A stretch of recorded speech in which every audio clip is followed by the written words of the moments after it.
Huwag mong itapon ang basura mo sa bakuran ko, Miss Tutor. Hindi tumatanggap ang anak ko ng pagkaing pangmahirap. Ang boses ni Audrey ay parang talim ng balisong na humiwa sa mainit at malagkit na hangin ng hapon. Nakatayo siya sa kabilang panig ng matayog na bakod na bakal. Ang kanyang suot na sutlang puti ay kumikinang sa ilalim ng sikat ng araw. Tila isang anghel na ang puso ay gawa sa yelo.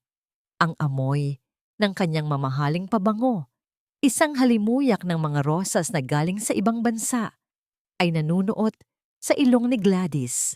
Pilit na dinadaig ang matamis at malinamnam na amoy ng asukal na kaniyang tinunaw ng madaling araw. Sa mga kamay ni Gladys, ang lanera ng leche flan ay mainit-init pa. Iyon ang bunga ng 3 gabing puyat sa pagtuturo ng Ingles sa mga batang banyaga sa harap ng computer.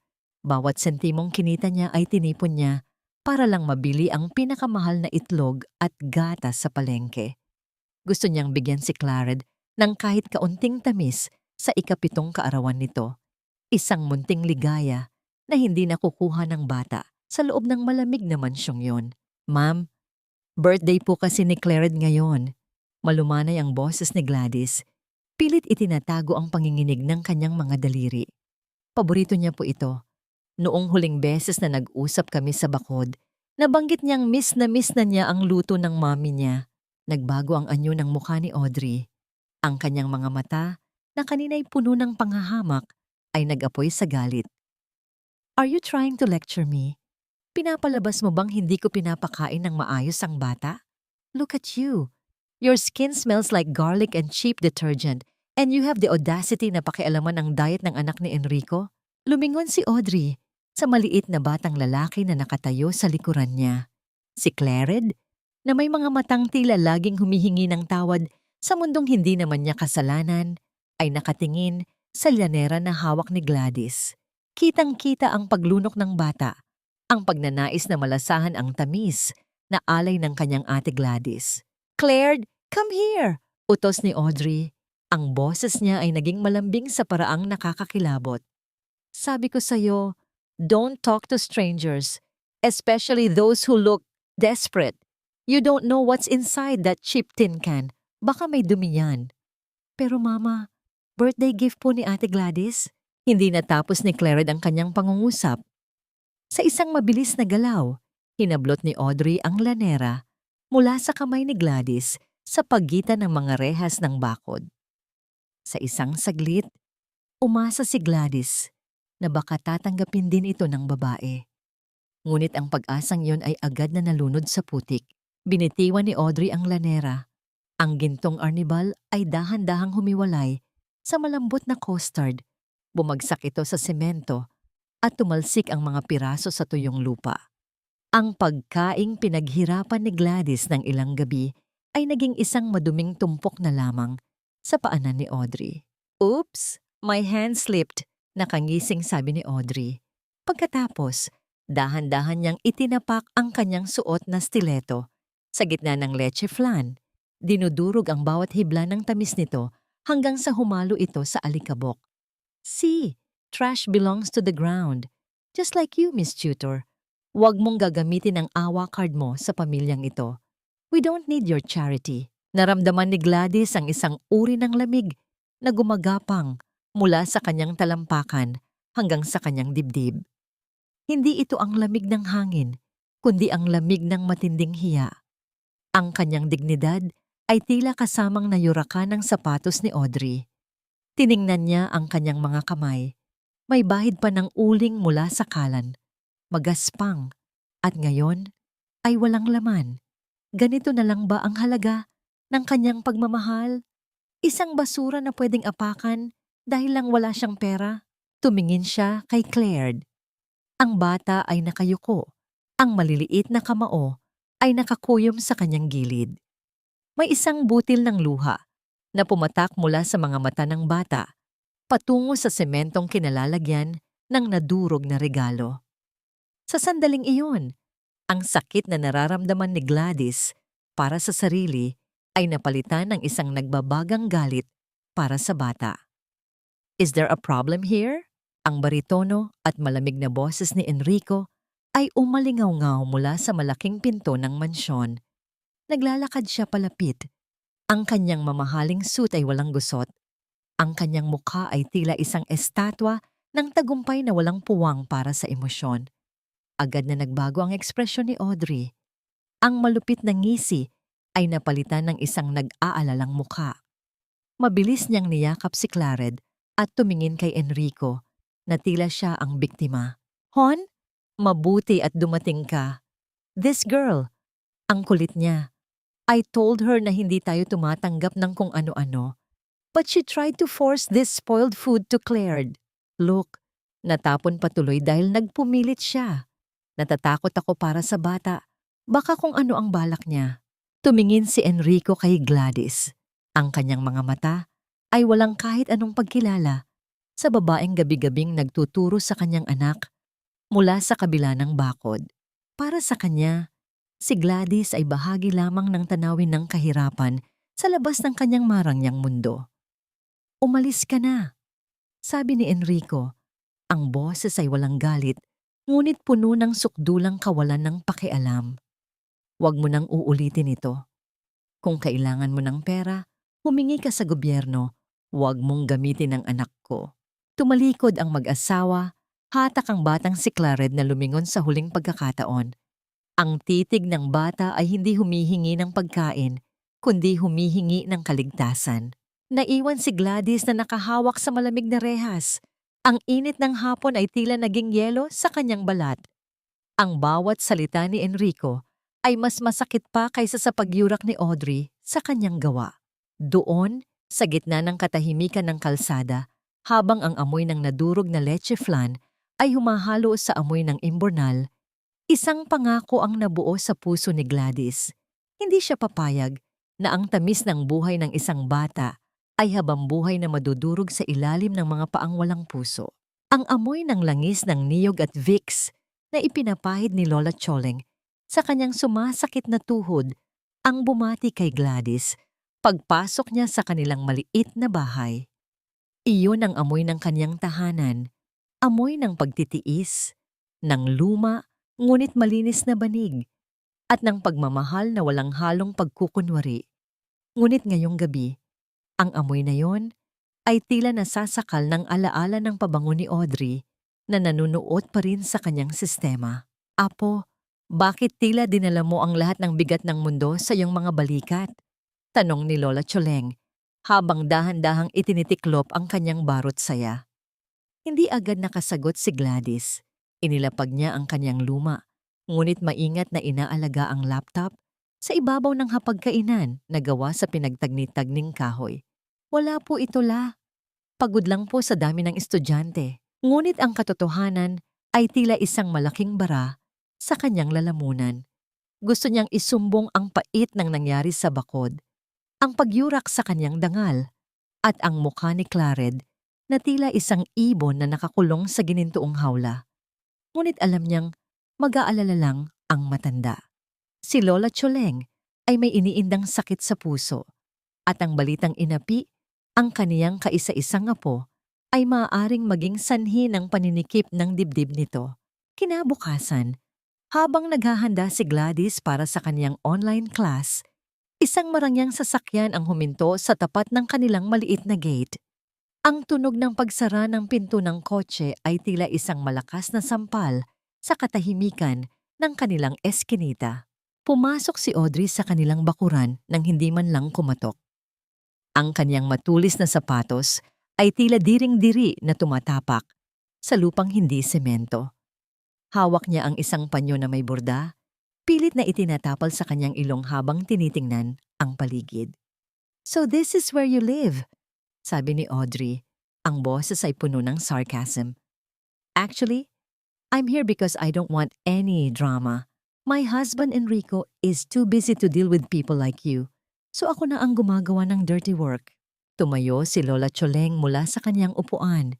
Pilit na pinatitikas ang kanyang kuba na likod. "Sino po sila? Ano ang kailangan niyo sa apo ko?" Tiningnan ni Audrey si Lola Choleng mula ulo hanggang paa. "Oh, you must be the grandmother. Amoy gamot pala rito, no? It's so suffocating." Lumingon siya kay Gladys na ngayon ay nakatayo na rin. Ang mga kamao ay nakakuyom sa gilid. I heard you're an English tutor. How much do you earn? Baka mas malaki pa ang binibigay kong tip sa mga waiters sa club kaysa sa sahod mo sa isang buwan. Ma'am, kung narito kayo para insultuhin ang trabaho ko o ang lola ko, mawalang galang na po. Pero, pinto na po ang labasan. Matigas na sabi ni Gladys. Tumawa si Audrey, isang tawang walang kasing pait. Matapang ka dahil nasa teritoryo mo. Listen, Miss Tutor, I want you to stop. Huwag mo nang lalapitan si Claude. Huwag ka nang kakausap sa kanya sa bakod. You are a bad influence. Pinupuno mo ang utak ng bata ng mga maling ideya. My stepson doesn't need a friend from the slums. Si Claire ay bata lang, ma'am. He's lonely. Depensa ni Gladys. He's not lonely. He's rich. Bulyaw ni Audrey, ang kaniyang maskara ng pagiging lady ay bahagyang natanggal. At hinding-hindi siya magiging katulad nyo. Here. Naglabas si Audrey ng ilang libong piso mula sa kaniyang signature bag at isiningit ito sa singit ng pintong kahoy. Para pambili ng mas maayos na detergent at gamot para sa lola mo. Just stay away from my family. Bago pa makapagsalita si Gladys, tumalikod na si Audrey at naglakad palabas. Ngunit sa pagdaan niya sa bintana, nakita ni Gladys ang sasakyan sa labas. Nakaupo si Claire sa backseat, ang muka ay nakasandal sa salamin ng kotse. Sa isang saglit, itinaas ng bata ang kaniyang maliit na kamay at may idinikit na piraso ng papel sa bintana bago mabilis na ibinaba ng lumingon si Audrey. Nang makaalis ang sasakyan, mabilis na lumabas si Gladys. Sa kalsada, malapit sa kung saan huminto ang kotse, may isang nilumot na papel na tila mabilis na itinapon. Dahan-dahan itong pinulot ni Gladys. Ang papel ay galing sa isang pahina ng coloring book. May mga bakas ng mantsa na tila tuyong luha. Sa gitna ng papel, may guhit ng isang malaking pader. At sa kabila nito ay 2 taong magkahawak kamay. Sa ilalim, may nakasulat na mga salitang tila isinulat ng nanginginig na kamay. Ate Gladys, help me. Masakit po ang tiyan ko. Ayaw po akong pakainin ni Mama Audrey. Naramdaman ni Gladys ang panunuyo ng kaniyang lalamunan.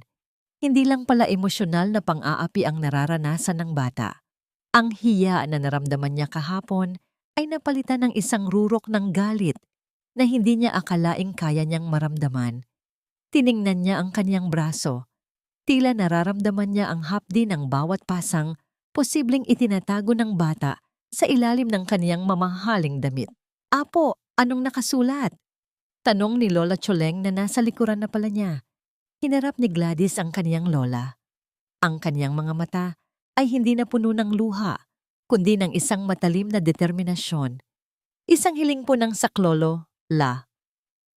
At sa pagkakataong ito, hindi ko hahayaang mapunit lang ang papel na ito.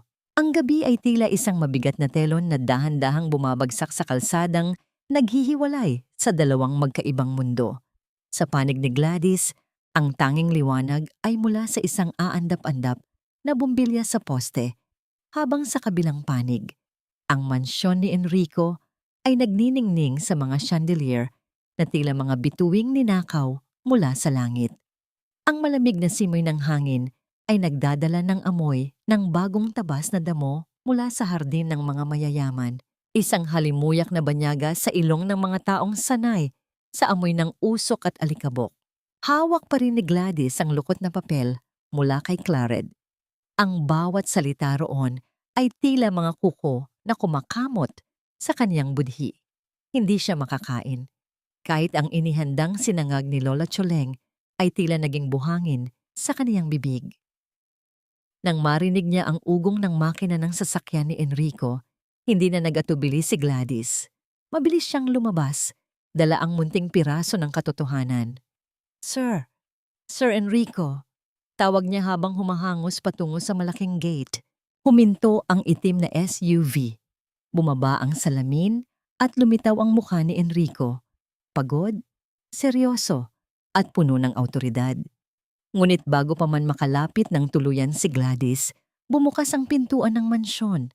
Lumabas si Audrey. Suot ang isang manipis na pantulog na gawa sa mamahaling seda. Ang kaniyang buhok ay maayos na nakalaylay at may isang baso ng mainit na gatas sa kaniyang kamay. "Hon, you're home finally!" Ang boses ni Audrey ay parang musika, malambing at puno ng pag-aalaga. Mabilis siyang lumapit kay Enrico at humalik sa pisngi nito. "Kanina pa kita hinihintay. I even prepared your favorite tea." Tumingin si Enrico kay Gladys, pagkatapos ay kay Audrey. What is she doing here again? Agad na lumambot ang mukha ni Audrey, tila isang biktima ng pang-aapi. "I don't know, Hon. Kanina pa siya paikot-ikot sa gate. I think she's getting obsessed with our family. Maybe it's the money, or maybe she wants more attention." "Sir, hindi po totoo yan," sigaw ni Gladys. Pilit na iniaabot ang papel sa pagitan ng mga rehas. "Pakiusap, basahin niyo po ito. Galing ito kay Claude. Sinasaktan siya ni Audrey kapag wala kayo. Hindi siya pinapakain ng maayos." Tumigil ang mundo sa isang saglit. Nakita ni Gladys ang bahagyang pagkunot ng noo ni Enrico. Kinuha nito ang papel, ngunit bago pa man niya mabasa ang buong mensahe, isang malakas na tawa ang kumawala sa mga labi ni Audrey. "Oh my God, Gladys! How desperate can you get?" Kinuha ni Audrey ang papel mula sa kamay ni Enrico at tiningnan ito ng may panghahamak. "Hon, look at the handwriting. This is obviously faked. Claire is only 7. He doesn't even use these words yet. At bakit naman siya hihingi ng tulong sa isang tutor na halos ilang linggo pa lang niyang nakikilala?" "Sir, totoo po ang nakasulat dyan. Gutom na gutom ang bata kagabi." Giit ni Gladys, ang kanyang boses ay nagsisimula ng mabasag. Tumingin si Enrico kay Gladys. Walang galit sa kanyang mga mata, kundi isang malalim na pagkadismaya. Isang uri ng tingin na mas masakit pa kaysa sa sampal.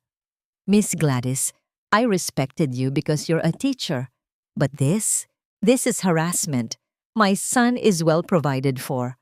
Audrey has been more than a mother to him since his real mother passed away." "Pero sir, enough." Malamig na putol ni Enrico. "Audrey is right. Baka kailangan mo lang ng tulong pinansyal, kaya ka gumagawa ng kwento. Stop this madness, or I will be forced to involve the police. Do not ever mention my son's name again." Itinapon ni Enrico ang papel sa sahig. Ang puting pahina ay dahan-dahang tinangay ng hangin patungo sa kanal. Hinalikan ang maduming tubig hanggang sa maging itim ang kulay nito. Yumakap si Audrey sa braso ni Enrico. Ang kaniyang mga mata ay kumikinang sa tagumpay habang nakatingin kay Gladys. "Let's go inside, Hon. The wedding planners are waiting for our final call. We should focus on our big day next month, hindi sa mga taong gustong manira sa atin." Bago tuluyang pumasok, lumingon si Audrey. Ang kaniyang boses ay bumaba sa isang bulong na tanging si Gladys lang ang makakarinig. Sapat na para magpataas ng balahibo sa kanyang leeg. "Listen to me, you little rat. After the wedding, I'll make sure you'll never find a job, even in the dirtiest corners of this city. At si Claude, he will forget you ever existed. Matuto kang lumugar. Dahil sa mundong ito, ang boses ng mahirap ay kasing ingay lang ng langaw. Nakakarindi, pero madaling tipukin." Sumara ang malaking pinto ng mansyon. Naiwan si Gladys sa ilalim ng aandap-andap na ilaw. Ang kaniyang mga daliri ay nakakapit sa malamig na bakal ng gate. Ang kaniyang dibdib ay tila sasabog sa halo-halong emosyon. Ang hiya na muli siyang napagmalakihan at ang gigil dahil ang katotohanan ay tila naging basura sa harap ng makinis na kasinungalingan. Tumingin siya sa bintana sa ikalawang palapag. Doon, nakita niya ang isang maliit na anino. Si Claude. Nakatayo ang bata. Nakatingin sa kanya.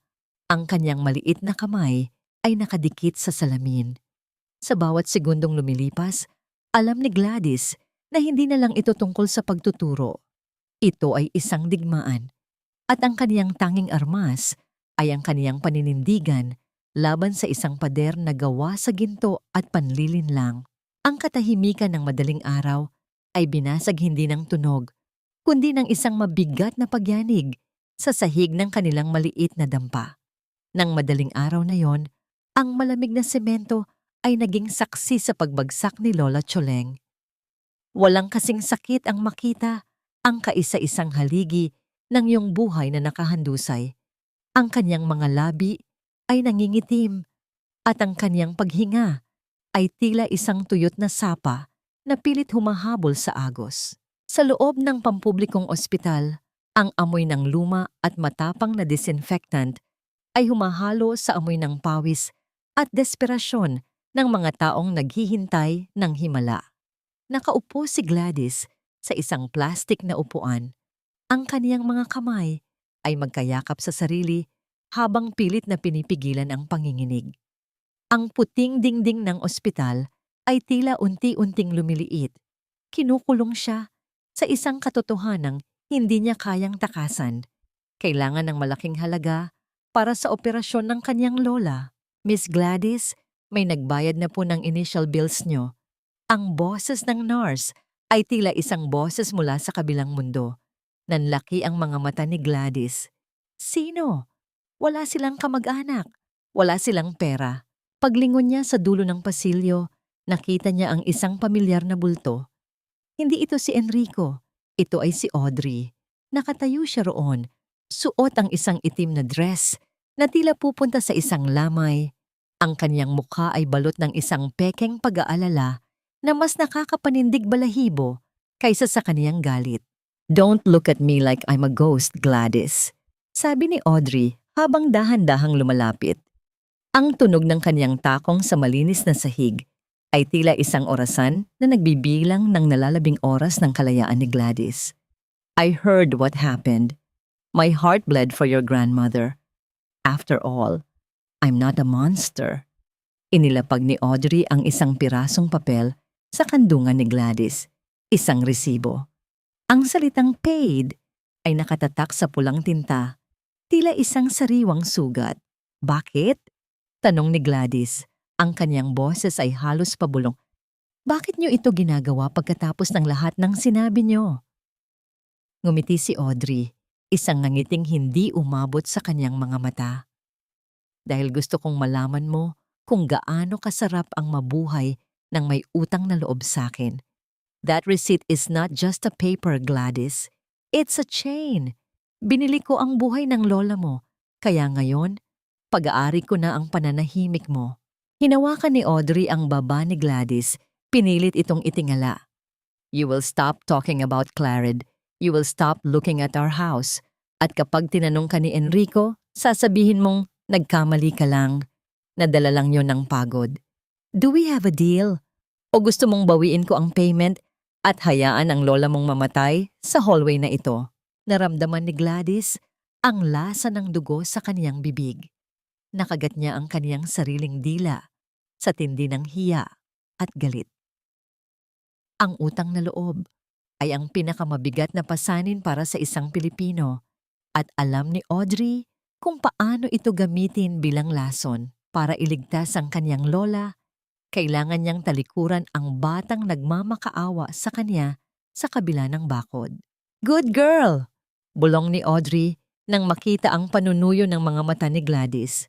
Now, go back to your grandmother. Isipin mo na lang na bayad ito sa lahat ng pag-aalala mo sa pamilya ko. Umalis si Audrey, iniwan ang amoy ng kanyang mamahaling pabango na tila isang sumpa sa loob ng ospital. Lumipas ang 2 araw. Habang binabantayan ang natutulog na si Lola Choleng, nakatanggap si Gladys ng isang tawag mula sa isang hindi kilalang numero. At Ate Gladys, boses iyon ni Claire, mahina, nanginginig, at may kasamang mabibigat na paghinga. Claire, nasaan ka?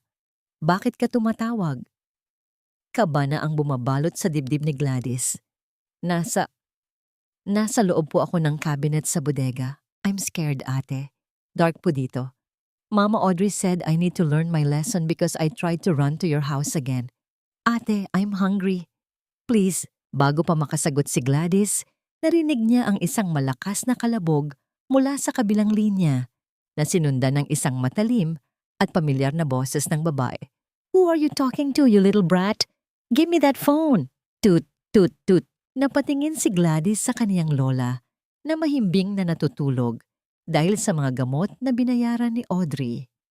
Tiningnan niya ang resibong hawak niya. Ang gapos na dapat ay nagpatahimik sa kanya.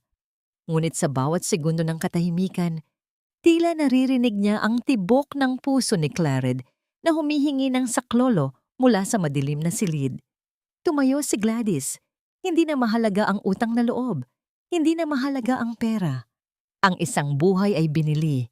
Ngunit ang isang buhay naman ay unti-unting pinapatay. Dali-dali siyang lumabas ng ospital. Hindi siya pupunta sa pulis. Alam niyang walang maniniwala sa kanya nang walang ebidensya. Pupunta siya sa kaisa-isang lugar na alam niyang may sagot. Sa loob ng mansyon ni Enrico. Kailangan niyang makapasok. Kahit ito na ang huling bagay na gagawin niya sa mundong ito. Ang ulan ay tila mga karayom na tumutusok sa balat ni Gladys habang dahan-dahan siyang gumagapang sa gilid ng matatayog na pader ng mansyon. Ang bawat patak ng tubig ay may kasamang lamig na tila nanunuot hanggang sa kaniyang mga buto. Ngunit ang apoy ng kaba at galit sa kaniyang dibdib ay sapat na upang hindi siya manginig.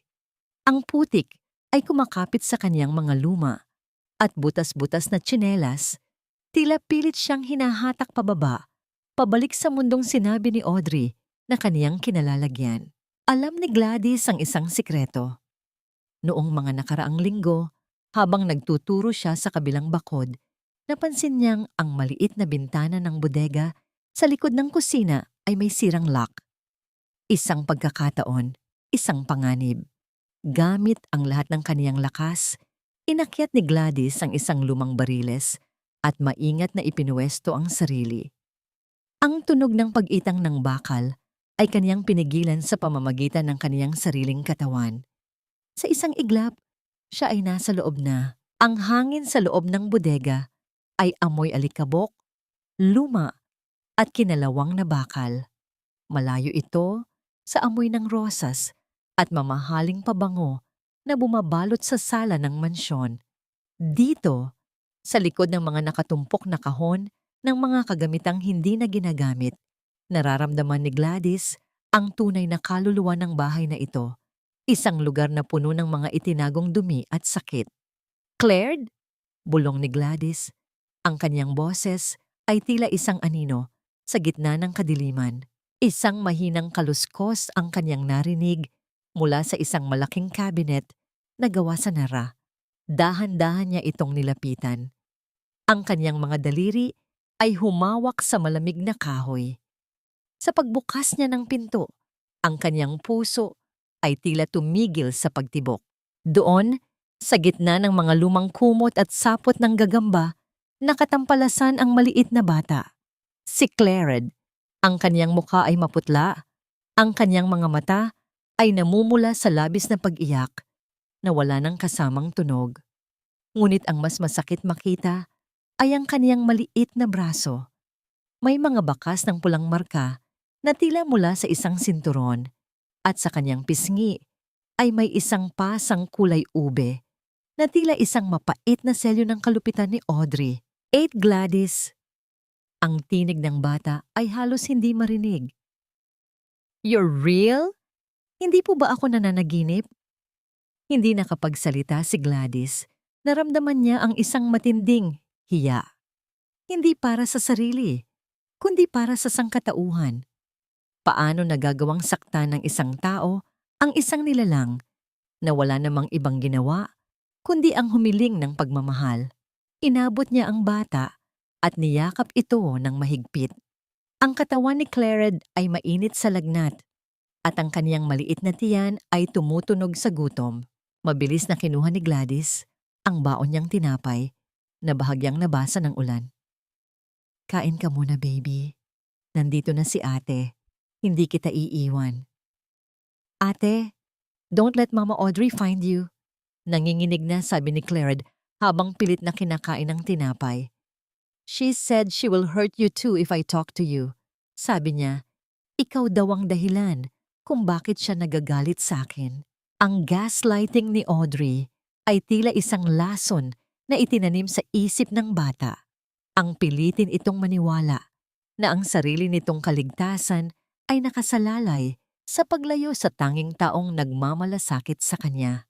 Habang pinapanood ni Gladys ang bata, naramdaman niya ang isang bagay sa bulsa ng kaniyang suot na jacket. Isang maliit na digital voice recorder ang kagamitang binili niya para sa kaniyang mga online classes. Isang ideya ang nabuo sa kaniyang isip. Kung hindi siya papakinggan ni Enrico, hahayaan niyang ang sariling boses ng katotohanan ang mangusap. Claire, listen to me. I need you to be brave. Can you tell me what happened? Everything, simula nung umalis si Papa Enrico. Nagsimulang magsalita ang bata. Ang bawat salita ay tila isang patak ng asido sa puso ni Gladys. Ang bawat pagkakataon na pinagkaitan siya ng pagkain, ang bawat oras na kinulong siya sa dilim, at ang bawat banta na sasaktan ang kaniyang papa kung magsusumbong siya. Ngunit ang katahimikan ng bodega ay biglang napunit. Narinig ni Gladys ang pag-ikot ng susi sa seradura ng pinto ng bodega. Ang tunog ng mga yabag ng sapatos na tumatama sa marmol na sahig ng kusina ay papalapit na. Pamilyar ang bigat ng bawat hakbang. Hindi iyon si Enrico, iyon ay si Audrey. Claire, my dear little brat, I know you're in there. Ang boses ni Audrey ay puno ng isang nakakatakot na tamis. Tila isang mangkukulam na nag-aanyaya ng biktima sa kaniyang bahay na gawa sa candy. I have a surprise for you. Since you like the dark so much, maybe we should keep you here until the wedding is over. Nanlaki ang mga mata ni Gladys. Mabilis niyang itinulak si Claire pabalik sa loob ng cabinet at sumisid siya sa ilalim ng isang tumpok ng mga lumang kurtina sa pinakamadilim na sulok. Ang kaniyang paghinga ay pinigilan niya hanggang sa puntong sumasakit na ang kaniyang baga. Bumukas ang pinto ng bodega. Ang liwanag mula sa kusina ay pumasok na lumikha ng isang mahabang anino ni Audrey na tila isang higanteng halimaw sa dingding. I smell something, sabi ni Audrey. Ang kaniyang boses ay naging matalim. Amoy ulan. Amoy mahirap. Dahan-dahang lumakad si Audrey patungo sa cabinet kung saan nakatago si Claire. Sa bawat hakbang niya, tila nadudurog ang puso ni Gladys sa takot. Hawak ni Audrey ang kaniyang cellphone at ang liwanag nito ay itinatapat sa bawat sulok. Lumabas ka na, Gladys. I know you're here. You think you're so smart? You think you can enter my house without me knowing? Tumigil si Audrey sa harap mismo ng mga kurtinang pinagtataguan ni Gladys. Naramdaman ni Gladys ang dulo ng stiletto ni Audrey na dumikit sa kaniyang braso sa ilalim ng tela. Isang malakas na sipa ang naramdaman niya sa kaniyang tadyang, ngunit pinilit niyang huwag dumaing. You are a thief, Gladys. At sa bahay na ito, ang mga magnanakaw ay hindi lang kinukulong, pinapatahimik. Ang bawat hibla ng kurtina ay tila naging libu-libong kilo. Ang bigat ng biglang hawiin ito ni Audrey. Ang liwanag mula sa hawak niyang cellphone ay tumama ng diretso sa mga mata ni Gladys, isang nakakasilaw na puting liwanag na tila humuhukay sa kaniyang pagkatao. Hindi na nakapagtago si Gladys. Sa isang marahas na pagkilos, hinablot ni Audrey ang buhok ni Gladys. Pinilit siyang tumayo mula sa kaniyang pagkakaimbay sa sahig. Magnanakaw! May magnanakaw! Ang tili ni Audrey ay umalingaw-ngaw sa buong mansyon. Tila isang sirena na nagigising sa mga natutulog na demonyo. Hindi po ako magnanakaw. Narito ako para kay Claire. Sigaw ni Gladys, pilit na kumakawala. Ngunit ang kuko ni Audrey ay bumaon sa kaniyang anit. Ang sakit ay gumuhit hanggang sa kaniyang mga mata. Ngunit mas masakit ang katotohanang nakita niya ang takot sa mukha ni Claire habang dahan-dahang binubuksan ng bata ang pinto ng cabinet. Hindi tumigil si Audrey sa bodega. Kinaladkad niya si Gladys palabas, patungo sa malawak at marangyang sala kung saan ang mga mamahaling vase at estatwa ay tila nakatingin ng may panghuhamak. Tinawag ni Audrey ang lahat ng kasambahay. Ang ingay ay naging isang malaking koro ng kalituhan. Look at her. Look at this woman. Sigaw ni Audrey habang itinutulak si Gladys sa gitna ng marmol na sahig. Pinasok niya ang bahay natin. Gusto niyang nakawan ang pamilya ni Enrico. Ito ba ang tutor na ipinagmamalaki niyo? Isang hamak na dumi sa lansangan na pumasok sa bodega para maghanap ng ginto. Naramdaman ni Gladys ang kanyang mukha na uminit. Ang hiya ay tila isang malapot na putik na ibinuhos sa kanya sa harap ng maraming tao. Ang mga kasambahay, na ang iba ay dati niyang nakakausap sa bakod, ay napayuko. Ang iba naman ay nagbulungan. Ang kanilang mga salita ay tila mga hiram na lason mula kay Audrey. Ma'am, wala po akong kinuha. Ang bata. Ang bata, ang kinuha niyo ang kaligayahan. Ang boses ni Gladys ay gumaralgal. Tumahimik ka. Ang malakas na pagtama ng palad ni Audrey sa pisngi ni Gladys ay lumikha ng isang mainit na hapdi na tila nagpatigil sa kaniyang pandinig.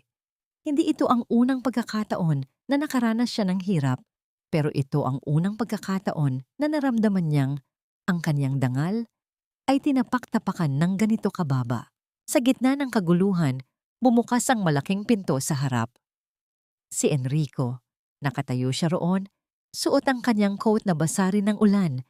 Ang kanyang mukha ay puno ng pagod na biglang napalitan ng gulat at galit nang makita ang eksena sa kaniyang sala. What is the meaning of this? Ang boses ni Enrico ay tila kulog na nagpatahimik sa lahat. Mabilis na tumakbo si Audrey patungo sa kanya. Ang kanyang mga mata ay agad na nagluha. Isang pag-iyak na tila inensayo ng maraming taon. Hon! Mabuti at nandito ka. I caught her. Pinasok niya ang bodega. I was so scared for Claire. Baka kung anong gawin niya sa bata para lang makahingi ng ransom sa atin. Tumingin si Enrico kay Gladys.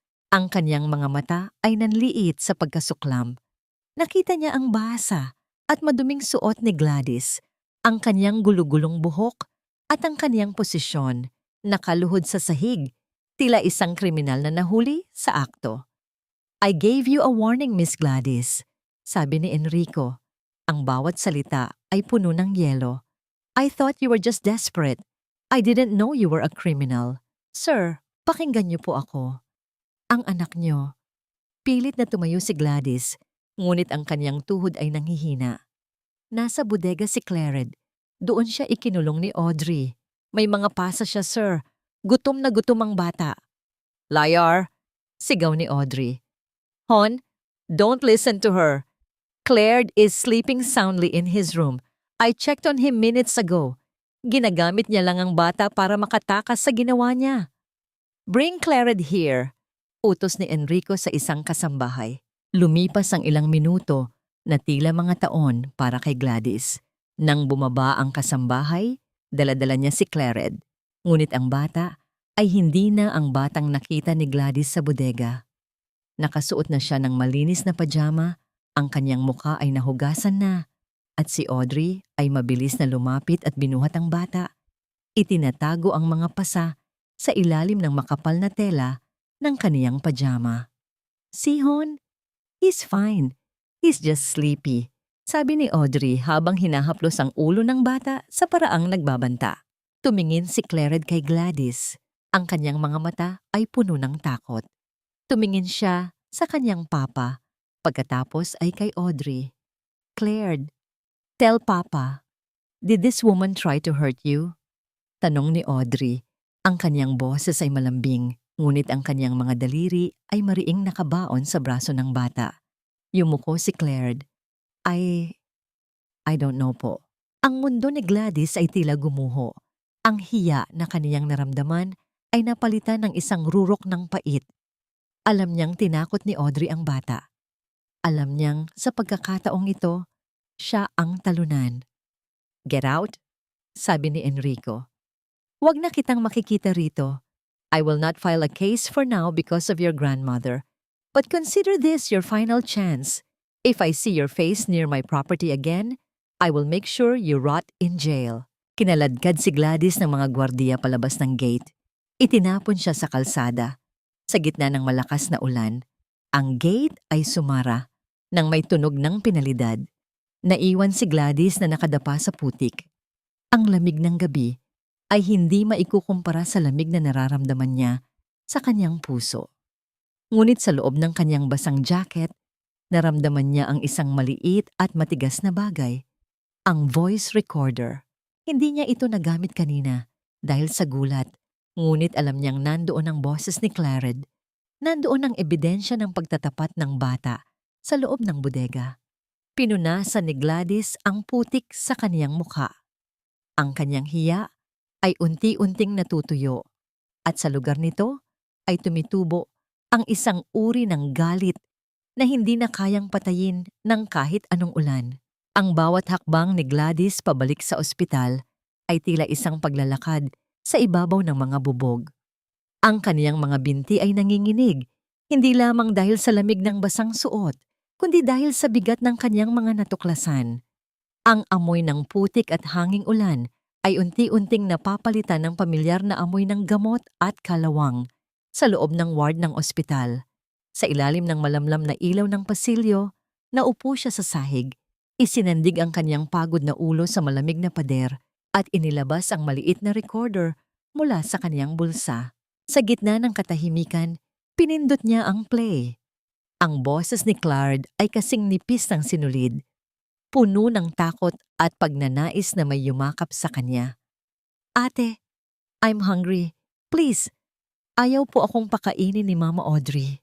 Naramdaman ni Gladys ang isang mainit na luha na pumatak sa kanyang kamay. Ang bawat salita ng bata ay tila isang hapdi na nagpapalimot sa kanyang sariling mga pasa. Sa sandaling iyon, ang hiya na kaniyang naramdaman kanina sa sala ng mga Enrico ay biglang naglaho. Napalitan ito ng isang matibay na paninindigan. Ang kanyang dangal ay maaaring yurakan, ngunit ang kaligtasan ng isang bata ay hindi niya hahayaang maging barya sa laro ni Audrey. "Gladys? Apo, bakit ka basa?" Nagising si Lola Choleng.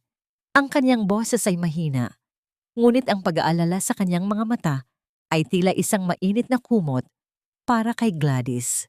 "Wala po ito, La. Nadulas lang po ako sa labas dahil sa ulan." Pagsisinungaling ni Gladys habang mabilis na itinatago ang kanyang mga nanginginig na kamay. "Matulog na po kayo. Magiging maayos din ang lahat." Ngunit alam ni Gladys na hindi magiging maayos ang lahat kung mananatili siyang mag-isa. Kinabukasan, habang bumibili ng kape sa labas ng ospital, isang babae ang lumapit sa kanya. Ito ay si Myrna, ang isa sa mga kasambahay na nakakita sa kanyang pagkapahiya kagabi. Si Myrna ang laging nakatingin sa kanya nang may awa sa tuwing mag-uusap sila ni Clared sa bakod. "Gladys, sandali lang." Bulong ni Myrna, ang kaniyang mga mata ay patingin-tingin sa paligid, tila natatakot na may makakita sa kanya. "Huwag kang titingin sa akin. Makinig ka lang." "Ate Myrna, bakit ka narito?" Pinatalsik ako ni Ma'am Audrey kaninang umaga. Nakita niya raw akong umiiyak noong kinaladkad ka palabas. Ang boses ni Myrna ay puno ng pait. "Hindi na ako makatiis, Gladys. Marami pa akong alam. Hindi lang si Clared ang biktima niya. Noong isang taon, may isa pang katulong na pinaalis niya dahil nakakita ng mga gamot na ibinibigay niya kay Sir Enrico para maging laging antukin at walang pakialam sa paligid." Nanlaki ang mga mata ni Gladys. Kaya pala tila laging walang naririnig si Enrico. Kaya pala tila bulag siya sa nangyayari sa sarili niyang anak. "Ate Myrna, kailangan ko ng tulong mo. May ebidensya ako. Pero hindi sapat ang boses lang ng bata. Kailangan nating patunayan na si Audrey ay hindi lang malupit, kundi isang manlilin lang." "Natatakot ako, Gladys. Mayaman sila. May koneksyon sila." Panginginig ni Myrna. "Mayaman sila sa pera, ate, pero baon sila sa kasinungalingan." Matigas na sabi ni Gladys. "Ibenta ko man ang lahat ng meron ako, kahit ang huling sentimo para sa gamot ni Lola. Hindi ko titigilan ang babaeng iyon hanggang sa makita ko siyang nakasuot ng kulay kahel na damit sa loob ng rehas. Kinuha ni Gladys ang kaniyang cellphone at nagsimulang mag-search. Hindi lang sapat ang boses, kailangan niya ng video. Kailangan niya ng pisikal na patunay ng bawat hapdi na nararanasan ni Clared. Ngunit habang nagpaplano sila, nakita ni Gladys ang isang pamilyar na itim na sasakyan na dahan-dahang dumaan sa harap ng ospital. Ang salamin nito ay dahan-dahang bumaba. Si Audrey. Nakasuot siya ng itim na salamin at sa kaniyang mga labi ay may isang nakakalokong ngiti. Itinaas niya ang kaniyang cellphone at tila may ipinakitang litrato kay Gladys mula sa malayo. Nang tingnan ni Gladys ang kaniyang sariling phone, isang mensahe ang pumasok mula sa kaniyang pinagtatrabahuhang online school. Miss Gladys, we are sorry to inform you that your contract is terminated effective immediately due to a serious complaint regarding your moral character and a pending criminal investigation. Naramdaman ni Gladys ang panunuyo ng kaniyang lalamunan. Alam ni Audrey ang kaniyang kahinaan, ang kaniyang hanapbuhay, ang kaniyang tanging paraan para mabuhay si Lola Choleng. Gusto siyang gutumin ni Audrey hanggang sa sumuko siya. Akala mo ba tapos na ako sa'yo? Ang boses ni Audrey ay tila narinig ni Gladys sa kaniyang isip. Tumingin si Gladys sa recorder sa kaniyang kamay. Ang laban ay hindi na lang para sa katotohanan. Ito ay laban para sa kaniyang huling hininga. Ang bawat hakbang patungo sa sanglaan ay tila isang pagtataksil sa alaala ng kaniyang ina.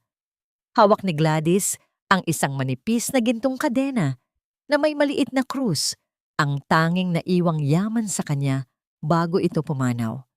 Ang amoy ng lumang bakal, alikabok, at ang malamig na pakiramdam ng rehas sa sanglaan ay tila nanunukso sa kaniyang kahirapan. Ang halagang ibinigay sa kanya ay barya lamang kumpara sa halaga ng kaniyang emosyon, ngunit sapat na yon para sa kaniyang susunod na hakbang. Sigurado ka ba rito, Gladys? Tanong ni Myrna habang naglalakad sila sa ilalim ng nakatirik na araw. Ang init ng semento ay tumatagos sa kaniyang tsinelas, ngunit mas matindi ang alab sa kaniyang dibdib. Ito lang ang paraan, Ate Myrna. Kailangan nating mahanap si Isabel. Sagot ni Gladys. Si Isabel ang dating yaya ni Clared na pinaalis ni Audrey noong nakaraang taon. Matapos ang ilang oras na paghahanap sa isang siksikang komunidad sa labas ng lungsod, nahanap nila ang isang babaeng may mga matang puno ng takot at pagsisisi. Nakatira si Isabel sa isang maliit na kwarto na amoy tuyo at nilabhang damit. Ayoko nang bumalik doon, Gladys. Demonyo ang babaeng iyon. Nanginginig na sabi ni Isabel nang mabanggit ang pangalan ni Audrey. Noong nakita ko siyang pinapakain si Clared ng panis na pagkain habang tulog si Sir Enrico, binalak kong magsumbong. Pero tinakot niya ako. Sabi niya, papatayin niya ang pamilya ko gamit ang mga koneksyon niya. Isabel, pakiusap. May kailangan kaming malaman. May ebidensya ka ba? Pagmamakaawa ni Gladys. Tumahimik si Isabel. Tumayo siya at kinuha ang isang lumang kahon mula sa ilalim ng kanyang higaan. Mula roon, inilabas niya ang isang maliit na memory card. Ang yumaong asawa ni Sir Enrico. Bago siya mamatay, nagpalagay siya ng mga nannycam na nakatago sa mga gamit ni Clared dahil sakitin ng bata. Isang kamera ang nakatago sa loob ng mata ng paboritong teddy bear ni Clared. Noong pinaalis ako, nakuha ko ang card na ito. Hindi ko alam kung paano ito bubuksan at natatakot akong malaman ni Audrey na nasa akin ito. Naramdaman ni Gladys ang isang matinding kuryente na gumapang sa kaniyang mga daliri nang hawakan niya ang maliit na itim na card. Ito na ang susi. Ito ang boses at imahe na hihila kay Audrey, pababa mula sa kaniyang ginintuang trono. Ngunit habang tinitingnan ni Gladys ang card, nakatanggap siya ng isang litrato mula sa isang hindi kilalang numero. Ang kaniyang puso ay tila nahulog sa kaniyang sikmura. Ang litrato ay kuha sa loob ng mansyon. Nakita niya ang mga maleta ni Clared na nakahanda na sa tabi ng pinto. The boy is leaving for a boarding school in Switzerland tomorrow morning. Once the plane takes off, you will never see him again. Say goodbye to your little friend, Miss Tutor. Ang mensahe ay walang pangalan, ngunit alam ni Gladys ang bawat titik ng kalupitan ni Audrey. Plano nitong itapon ng bata sa malayo para wala nang makakita sa mga pasa nito, para wala nang makarinig sa mga iyak nito. Hindi ko hahayaang mangyari yon, bulong ni Gladys. Anong gagawin mo? Bukas na ang flight nila. Kabana, sabi ni Myrna. Tumingin si Gladys sa kanyang relo. Mayroon na lamang siyang ilang oras. Ang hiya na kanyang naramdaman noong nakaraang gabi ay tuluyan ng naging isang malamig at matalas na determinasyon. Hindi na siya ang biktimang nakaluhod sa putik. Ate Myrna, tawagan mo ang lahat ng kakilala mong guard at driver na pinaalis niya. Sabel, kailangan ko ang lahat ng detalye ng flight na narinig mo. Ngayong gabi, papasukin natin ang mansyon sa huling pagkakataon. Sa kabilang panig ng lungsod, sa loob ng malamig na kwarto ni Claire, ang bata ay nakaupo sa sahig. Yakap-yakap ang kaniyang teddy bear na wala ng isang mata. Hindi niya alam na ang kaniyang ate Gladys ay kasalukuyang naghahanda para sa isang digmaan na babasag sa lahat ng kasinungalingan ni Audrey. Ngunit sa sala, napansin ni Audrey na may kulang sa kaniyang mga kagamitan. Hinanap niya ang lumang card reader sa kaniyang drawer. Isang biglang kaba ang gumuhit sa kaniyang mukha nang maalala niya ang teddy bear. Nasaan ang card na yon? Bulyaw ni Audrey sa mga takot na kasambahay. Hanapin niyo ang card sa loob ng laruan ni Claire. Ngayon din, ang karera, laban sa oras, ay nagsimula na. Ang asul na liwanag mula sa screen ng lumang computer sa isang hamak na internet cafe ay tumatama sa mukha ni Gladys na tila isang malamig na multo sa gitna ng kadiliman. Sa paligid niya, ang amoy ng mainit na kable, alikabok, at ang mahinang huni ng mga electric fan ay pumupuno sa silid. Ngunit para kay Gladys, ang mundo ay tumigil sa pag-ikot nang magsimulang gumalaw ang mga imahe sa video. Sa loob ng maliit na screen, nakita niya ang isang pamilyar na silid, ang kwarto ni Claire. Ang anggulo ay mula sa sahig, mula sa mata ng isang teddy bear. Doon, nakikita niya si Audrey. Hindi ang Audrey na nakasuot ng seda at may matamis na ngiti, kundi isang babaeng ang muka ay baluktot sa galit. Nakita ni Gladys kung paano nito sinabunutan ng bata dahil lamang sa pag-iyak nito sa gutom. Nakita niya kung paano hinaluan ni Audrey ang tiyan ni Enrico ng isang puting pulbos habang bumubulong ng mga salitang puno ng lason tungkol sa pagkontrol sa kanya. Diyos ko! Ang tanging nasabi ni Gladys, ang kaniyang mga daliri ay mariing nakakapit sa gilid ng mesa. Ang kaniyang mga kuko ay tila baon na sa kahoy. Ang gigil na nararamdaman niya ay hindi na lamang galit. Ito ay isang nagbabagang apoy na handang tumupok sa buong mansyon ni Enrico. Gladys, kailangan na nating kumilos, bulong ni Myrna sa kaniyang tabi. May party sa mansyon mamayang gabi. Isang farewell dinner para kay Claire bago ang flight niya bukas. Maraming bisita, maraming mata. Ngunit bago pa makasagot si Gladys, ang kaniyang cellphone ay nag-vibrate sa ibabaw ng mesa. Isang tawag mula sa ospital. Miss Gladys, ang lola niyo po. Bigla siyang kinapos ng hininga. Kailangan po namin siyang ilipat sa ICU, pero kailangan niyo munang ayusin ang deposito. Ang boses ng nurse ay puno ng formalidad na tila walang pakialam sa kanyang paghihirap. Naramdaman ni Gladys ang kanyang tuhod na nanghihina. Ang hiya ng pagiging dukha ay muling sumampal sa kanya sa pinakamasakit na paraan. Sa isang kamay, hawak niya ang katotohanang babasag kay Audrey. Sa kabilang kamay, hawak niya ang buhay ng kanyang lola na unti-unting kumakawala. Sa sandaling iyon, isang itim na kotse ang huminto sa tapat ng internet cafe. Bumaba ang salamin. Hindi si Audrey ang nandoon, kundi ang kaniyang private security. Isang lalaking may malaking katawan ang pumasok at inilapag ang isang bag sa harap ni Gladys. Nang buksan niya ito, nakita niya ang tumpok ng mga tig-1,000 piso. Isang halagang sapat na para sa ICU, para sa operasyon, at para sa isang marangyang buhay. Sa loob ng bag, may isang note. Give me the card and go back to the hospital. Your grandmother lives and you stay silent. This is the price of your silence, Miss Tutor. Don't be a hero in a world that only values money. Tiningnan ni Gladys ang pera. Amoy bago ang mga papel. Amoy kapangyarihan. Tiningnan niya ang screen ng computer kung saan nakapos ang imahe ni Clared na nakayuko sa sulok, takot at nanginginig. Ganito na lang ba ang halaga ko? Tanong ni Gladys sa kanyang sarili. Ang kanyang boses ay puno ng pait. Isang bag ng pera kapalit ng kaluluwa ng isang bata? Tumingin siya kay Myrna pagkatapos ay sa bag ng pera. Ang kanyang puso ay tila hinahati sa dalawa.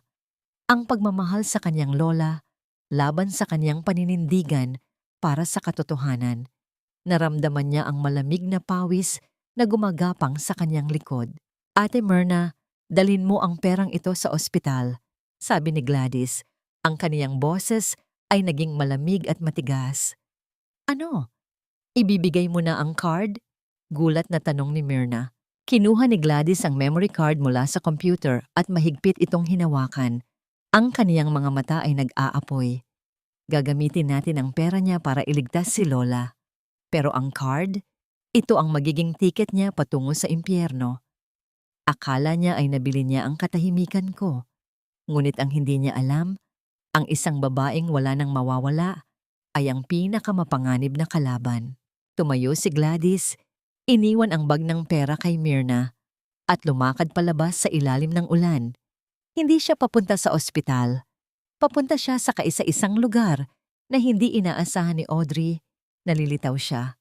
Sa huling gabi ni Claire sa Pilipinas, ang mansyon ay puno ng tawanan, mamahaling alak, at ang mapait na bango ng mga bulaklak na tila nakatakda para sa isang libing.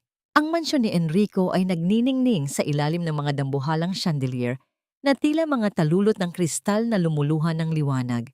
Sa gabi ng farewell party ni Claire, ang bawat sulok ng malawak na hardin ay amoy mamahaling champagne at mga sariwang bulaklak na galing pa sa ibang bansa. Ang tunog ng mga kubyertos na tumatama sa porselanang plato ay tila isang marangyang koro, habang ang tawanan ng mga bisita, mga negosyante, politiko at mga kilalang tao ay pumupuno sa hangin, pilit na tinatabunan ng anumang bakas ng kalungkutan. Sa gitna ng entablado, nakatayo si Audrey. Suot niya ang isang kulay pulang gown na tila apoy na naglalayab sa gitna ng kadiliman. Ang kanyang nangiti ay perpekto, walang kahit isang guhit ng pagsisisi. Sa kanyang tabi, si Enrico ay tila isang anino ng kanyang dating sarili. Ang kanyang mga mata ay bahagyang mapungay, bunga ng tsaa na laging inihahanda ni Audrey. At si Clared, ang bida ng gabi, ay nakaupo sa isang mataas na upuan, suot ang isang maliit na tuxedo na tila mas mabigat pa sa kaniyang maliit na katawan. Ang bata ay hindi kumakain.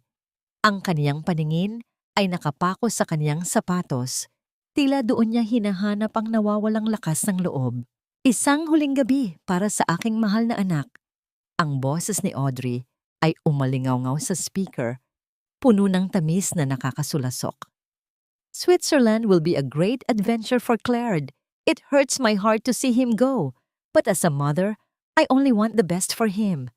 Isang palakpakan ang sumunod, ngunit ang koro ng paghanga ay biglang naputol ng bumukas ang malaking gate ng hardin. Pumasok si Gladys. Hindi siya nakasuot ng gown. Ang kanyang suot ay ang kanyang simpleng puting blusa na bahagyang lukot at ang kanyang lumang pantalon. Ang kanyang buhok ay basa pa mula sa ulan sa labas at ang kanyang mga mata ay tila dalawang nagbabagang uling sa gitna ng kanyang maputlang mukha. Ang lahat ng mata ay lumingon sa kanya. Ang mga bulong-bulungan ay nagsimula, mga parinig na tila mga tibo ng bubuyog. Isn't that the thief, Tutor? Bulong ng isang babaeng nakaperlas. Ang kapal ng mukha, nakapasok pa rin dito. Sagot ng isa pa. Naglakad si Gladys ng diretso patungo sa entablado. Ang bawat hakbang niya sa ibabaw ng pulang carpet ay tila isang paghamon sa kapangyarihan ni Audrey. Gladys, ang boses ni Audrey ay naging matalim, bagaman nananatili ang nangiti sa kaniyang mga labi. Lumapit siya sa gilid ng entablado at bumulong ng mahina. "You're making a mistake. I gave you the money for your grandmother. Go home before I call the guards and make sure you spend the rest of your life in a cell." "Ang pera mo ay nasa ospital, Audrey. Pero ang kaluluwa ko, hindi mo kayang bilhin." Ang boses ni Gladys ay kalmado. Isang kalmadong nagbabala ng isang malakas na bagyo. "I'm not here to steal. I'm here to deliver a gift for Clarence's farewell." Tumingin si Gladys kay Enrico na tila nagising sa pagkakahimbing nang marinig ang kaniyang boses.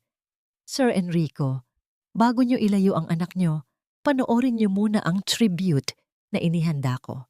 Isang alaala mula sa mata ng tanging kaibigang naiwan ni Clared sa loob ng bahay na ito." Bago pa makakilos ang mga gwardya, inilabas ni Gladys ang isang remote control na kaniyang nakuha mula sa control booth. Sa tulong ni Myrna, pinindot niya ang play. Ang dambuhalang projector screen sa likod ni Audrey na dapat ay magpapakita ng mga litrato ng masayang pamilya ay biglang nagbago. Ang kulay ay naging malamlam. Ang anggulo ay mula sa sahig, mula sa loob ng isang cabinet sa bodega. Lumitaw ang imahe ni Audrey. Ang kaniyang mukha ay baluktot sa galit. Nakita ng lahat kung paano niya itinulak si Clared sa sahig. Narinig ng buong hardin ang kaniyang boses. Hindi ang boses na parang musika, kundi ang boses na tila galing sa ilalim ng lupa. "You are nothing but a burden. Your father doesn't love you. He only loves the drugs I put in his tea. If you tell him, I will make sure your Ate Gladys disappears forever." Isang nakakabinging katahimikan ang bumalot sa mansyon. Ang tunog ng hangin sa mga puno ay tila naging isang mahabang buntong hininga ng sindak. Ang mga bisitang kanina ay tumatawa ay tila naging mga estatwa ng yelo.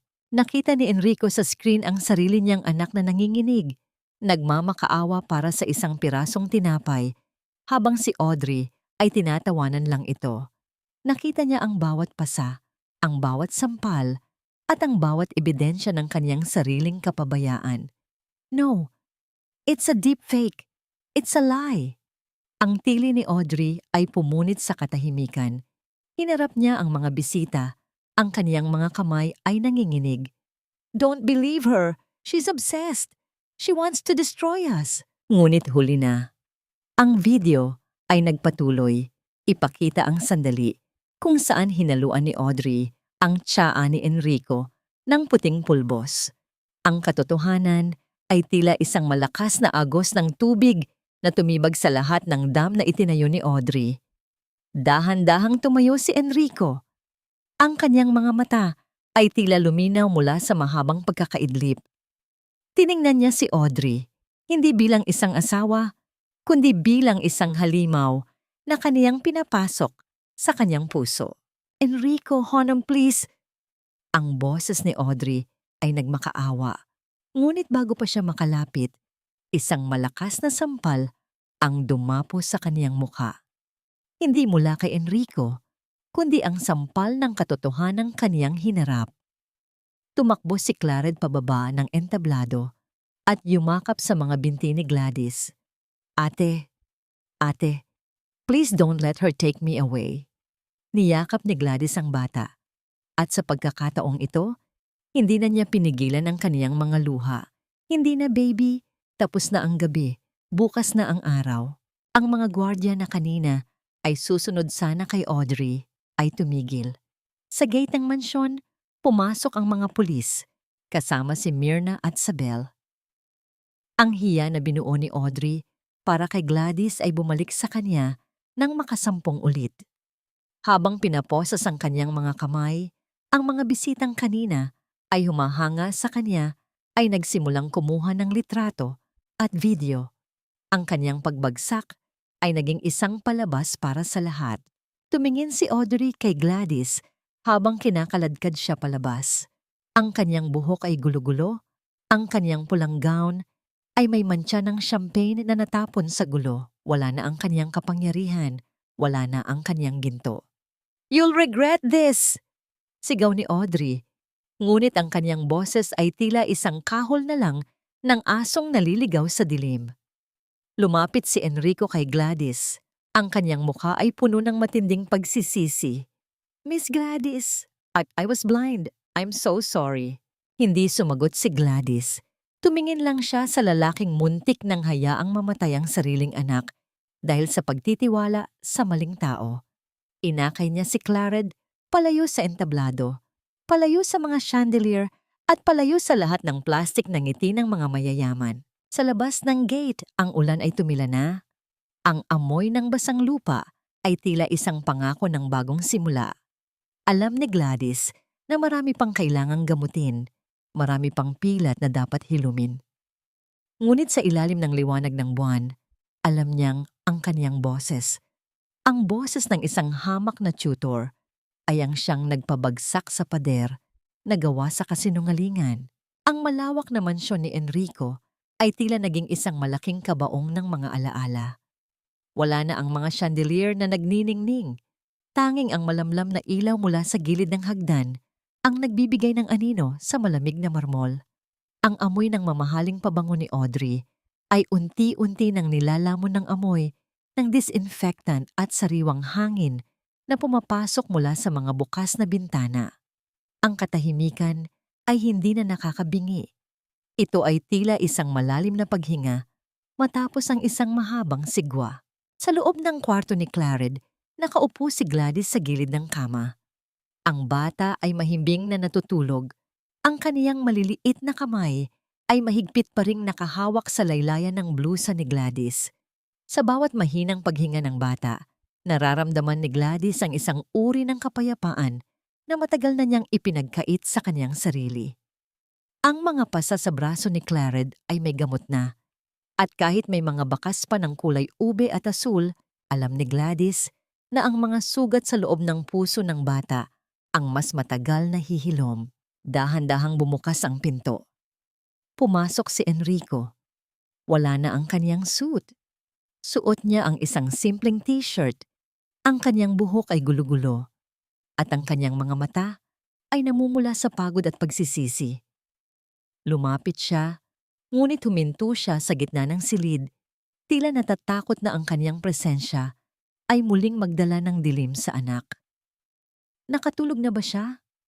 Ang bulong ni Enrico ay puno ng panginginig. Tumango si Gladys nang hindi tumitingin sa kanya. Mataas pa rin ang kaniyang lagnat kanina, pero dahil sa mga gamot at sa pakiramdam na ligtas na siya, nakapahinga na ang kaniyang isip. Lumapit pa ng kaunti si Enrico at dahan-dahang lumuhod sa sahig, sa paanan ng kama ng kaniyang anak. Ang makapangyarihang CEO na kinatatakutan ng marami ay mukhang isang taong nawawala sa gitna ng kawalan. Gladys, I have no words to justify my blindness. Panimula ni Enrico, ang kaniyang boses ay naging pause. Ang hiya na nararamdaman ko ngayon ay mas masakit pa sa anumang sampal. I trusted the wrong person because she made my life convenient. Hinayaan kong ang sarili kong anak ay maging estranghero sa sarili kong bahay. Sir Enrico, ang kapatawaran ay hindi hinihingi sa akin. Matigas ngunit may halong awa na sabi ni Gladys. Hingin niyo ito sa anak niyo sa tuwing magigising siya at hindi niyo siya mayakap dahil sa takot. Hingin niyo ito sa mga gabing nagugutom siya habang kayo ay busog sa mga kasinungalingan ni Audrey. Yumuko si Enrico. Ang kanyang mga balikat ay nanginginig sa isang tahimik na pag-iyak. I want to make it right. I want to be the father he deserves. Pero paano ko sisimulan? He looks at me with so much fear. Simulan niyo sa pakikinig, sagot ni Gladys. Ang mga bata ay hindi kailangan ng marangyang laruan o boarding school sa ibang bansa. Kailangan nila ng boses na nagsasabing, nandito ako, hindi kita iiwan. Kailangan nila ng kamay na hindi nananakit. Tumayo si Gladys. Dahan-dahang inalis ang kamay ni Clared sa kanyang blusa. Kailangan ko na pong bumalik sa ospital. Ang lola ko po ay naghihintay. I'll drive you. Mabilis na alok ni Enrico. Huwag na po. Manatili kayo rito. Kapag nagising si Clared at hindi niya kayo nakita, iisipin niyang iniwan niyo na naman siya. Nang makarating si Gladys sa ospital, ang amoy ng luma at matapang na gamot ay tila naging isang malugod na pagtanggap. Pumasok siya sa ICU at nakita si Lola Choleng na gising na. Ang mga tubo sa kanyang katawan ay tila mga hiram na hininga, ngunit ang kanyang mga mata ay nagniningning nang makita ang apo. Apo? Ang bata? Mahinang tanong ng lola. Ligtas na po siya la. Wala na ang masamang panaginip. Nakangiting sabi ni Gladys habang hinahawakan ang kulubot na kamay ng kaniyang lola. Lumipas ang mga linggo. Si Audrey ay nasa ilalim ng masusing investigasyon. Ang kanyang mga krimen, mula sa bauhan 3M hanggang sa paggamit ng ilegal na gamot para manipulahin si Enrico, ay naging laman ng mga balita. Ang kaniyang karma ay dumating sa anyo ng isang malamig na rehas at ang pagkamuhi ng publikong dati ay humahanga sa kanya. Isang hapon, habang nag-aalaga si Gladys kay Lola Choleng sa kanilang maliit na bahay, isang puting sasakyan ang huminto sa tapat ng kanilang gate. Bumaba si Clared, bitbit ang kaniyang teddy bear na ngayon ay may 2 mata na. Tumakbo ang bata patungo kay Gladys at yumakap ng mahigpit. Ate Gladys, look, I have a drawing for you, masayang sabi ng bata. Sa likod niya, naglalakad si Enrico. Hindi na siya ang CEO na may matigas na mukha. May dala siyang isang basket ng mga prutas at mga gamot para kay Lola Choleng. Lumapit siya kay Gladys at sa harap ng maraming kapitbahay na dati ay nanonood sa pagkapahiya ni Gladys, ay yumuko siya ng malalim. Miss Gladys, I'm not here as your boss or as a neighbor. I'm here to ask if you can help us. Help me and Clara to start over. Hindi lang bilang tutor, kundi bilang bahagi ng aming buhay. We need your strength, Gladys. I need to learn how to love my son through your eyes. Tumingin si Gladys sa kanyang lola. Pagkatapos ay kay Clared na masayang nagpapakita ng drawing kay Lola Choleng. Ang hiya ng kahapon ay tuluyan ng nabaon. Ang pait ng leche flan na nadurog sa putik ay napalitan ng tamis ng isang bagong simula. Ngunit bago sumagot si Gladys, tumingin siya ng diretso sa mga mata ni Enrico. Sir Enrico, ang paghilom ay hindi nangyayari sa isang gabi. At ang pagtitiwala ay hindi nabibili ng basket ng prutas. Kung handa kayong maglakad sa putik kasama namin, baka may puwang pa para sa isang bagong kwento. 1 taon na ang nakalilipas mula nang gumuho ang pader ng kasinungalingan sa mansyon ni Enrico. Ang simoy ng hangin sa hapong iyon ay amoy sampagwita at bagong luto na kakanin mula sa maliit na tutorial center na itinayo ni Gladys sa kaniyang sariling bakuran. Hindi na ito ang madilim at siksikang eskinita. Sa tulong ng kanyang pagsisikap at ang paggabay ni Enrico, ang kanyang pangarap na magkaroon ng sariling paaralan para sa mga batang nangangailangan ay naging totoo. Ang tunog ng mga batang nagbabasa ng sabay-sabay ay tila isang matamis na awitin na pumapawi sa lahat ng pagod ng nakaraan. Si Lola Choleng ay nakaupo sa kaniyang tumba-tumba sa beranda. Masigla na ang kaniyang muka at wala na ang pangingitim ng mga labi. Ang kaniyang mga kamay ay abala sa pagtahi ng isang maliit na uniforme. Ang init ng sikat ng araw ay hindi na nakakapaso, kundi tila isang banayad na haplos ng pag-asa. Huminto ang isang pamilyar na sasakyan sa harap ng gate. Bumaba si Clared na ngayon ay mas matangkad na at may mga pisnging mapula at malusog. Tumakbo siya patungo kay Gladys na kasalukuyang nag-aayos ng mga libro. Mama Gladys, ang salitang iyon, Mama, ay tila isang kidlat ng kaligayahan na tumama sa puso ni Gladys sa bawat oras na naririnig niya ito. Hindi na ate, kundi isang titulong pinagtatrabahuhan niya nang may buong pagmamahal sa loob ng 1 taon. Niyakap niya ang bata at ang amoy ng baby powder at gatas mula kay Clared ay ang pinakamabangong pabango para sa kanya. Kumusta ang school, anak? Tanong ni Gladys habang hinahaplos ang buhok ng bata. I got a gold medal in spelling, Mama, sabi ni Papa. Dahil daw yan sa pagtuturo mo sa akin sa bakod noon. Masayang sagot ni Clared. Lumabas si Enrico mula sa sasakyan. Wala na ang kanyang mga mamahaling suit. Suot niya ang isang simpleng barong na gawa sa pinya. Ang kanyang mukha ay wala na ang bakas ng tiyan ni Audrey. Ang kanyang mga mata ay malinaw, puno ng buhay, at nakapako lamang sa iisang babae. Gladys? Tawag niya. Ang kanyang boses ay may halong kaba na tila isang binatilyong unang beses na manliligaw. Sir Enrico, bakit po kayo nakasuot ng ganyan? May pupuntahan ba tayong formal na okasyon? Biro ni Gladys, bagaman nararamdaman niya ang kakaibang tibok ng kaniyang puso. Hindi sumagot si Enrico. Sa halip, lumapit siya at hinawakan ang mga kamay ni Gladys. Ang mga kamay na dati ay may bahid ng uling at putik, ngunit ngayon ay kinikilala bilang mga kamay na nagligtas sa kaniyang pamilya. Dahan-dahang lumuhod si Enrico sa harap ni Gladys, sa gitna ng kaniyang tutorial center, sa harap ng kaniyang mga estudyante at ni Lola Choleng. 1 taon akong naghintay, Gladys. 1 taon kong pinatunayan sa sarili ko na karapat-dapat ako sa'yo. Hindi ko kayang bayaran ang lahat ng ginawa mo para kay Clared gamit ang pera. Ang tanging maibibigay ko ay ang aking buhay, ang aking pangalan, at ang aking katapatan. Sabi ni Enrico, ang kanyang boses ay nanginginig sa emosyon. Inilabas niya ang isang maliit na pelus na kahon. Sa loob nito ay isang sing-sing na may simpleng diamante, nagniningning sa ilalim ng hapon.